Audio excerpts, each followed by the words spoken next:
মুগলেন। তুফান পোষ মানে না, আপনি তো ছড়িয়ে দিলেন।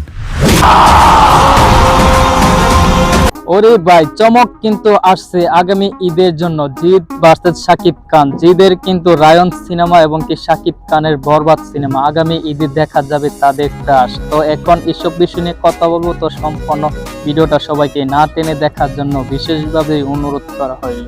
এখন ফাইনালি আসা যাক জিদের রায়ন সিনেমার দিকে। জিদের রায়ন সিনেমার প্রযোজক কিন্তু জাজ মাল্টিমিডিয়ার এবং কি ডাইরেক্টর কিন্তু রায়হান রাফি। রায়হান রাফির ডাইরেক্টরের তুফান সিনেমাটা যে কতটা জনপ্রিয়তা অর্জন করছে, কতটা success, super duper blockbuster cinema হয়েছে, এটা কিন্তু সবাই একদম হাতে কলমে প্রমাণ পেয়ে গেছেন। এখন দেখার বিষয় জিদের রায়ন সিনেমাটা কতটা জনপ্রিয়তা অর্জন করতে পারে, কতটা সুপার ডুপার ব্লকবাস্টার হিট হতে পারে সিনেমাটা। শাকিব খানকে নিয়ে বললে তো আর বলা শেষ হবে না। শাকিব খানের প্রিয়তমা, রাজকুমার, তুফান তিনটা সিনেমায় তো একদম দুর্দান্ত ব্লকবাস্টার সুপার ডুপার হিট হয়েছিল, এটা সবাই একদম হাতে কলমে প্রমাণ পেয়ে গেছেন। তারপর এখন আসছে আবার বরবাদ সিনেমা। বরবাদ সিনেমার বাজেট কিন্তু 15 কোটি টাকা। বাংলাদেশের সেরা ইতিহাস রেকর্ড বাজেটের সিনেমা হতে যাচ্ছে বরবাদ সিনেমা, 15 কোটি। তারপর যদি আরো বাড়ানো লাগে 5 কোটি টাকা, তারা বাড়াতে রাজি আছে এই সিনেমার জন্য। এই সিনেমাটা শোনা যাচ্ছে অ্যাকশন টাইপের সিনেমা হতে যাচ্ছে। এই সিনেমাটা 80% কাজ হবে দেশের বাইরে,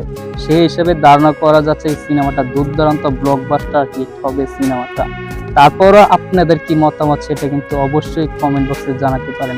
আমার যতটুকু ধারণা আমি শিওর দিয়ে বলতে পারতেছি, জিদের সিনেমার রায়ন বরবাদ সিনেমার সাথে তেমন একটা ক্রাশ করতে পারবে না, কারণ শাকিব খানের বর্তমান যে কোনো সিনেমা বর্তমানে বাজারে আনতেছে সবগুলো সিনেমা কিন্তু সুপার ডুপার ব্লকবাস্টার হিট হচ্ছে। কারণ প্রিয়তমা, রাজকুমার, তুফান ব্যাক টু ব্যাক খেটে কিন্তু একদম সুপার ডুপার ব্লকবাস্টার হয়ে গেছে।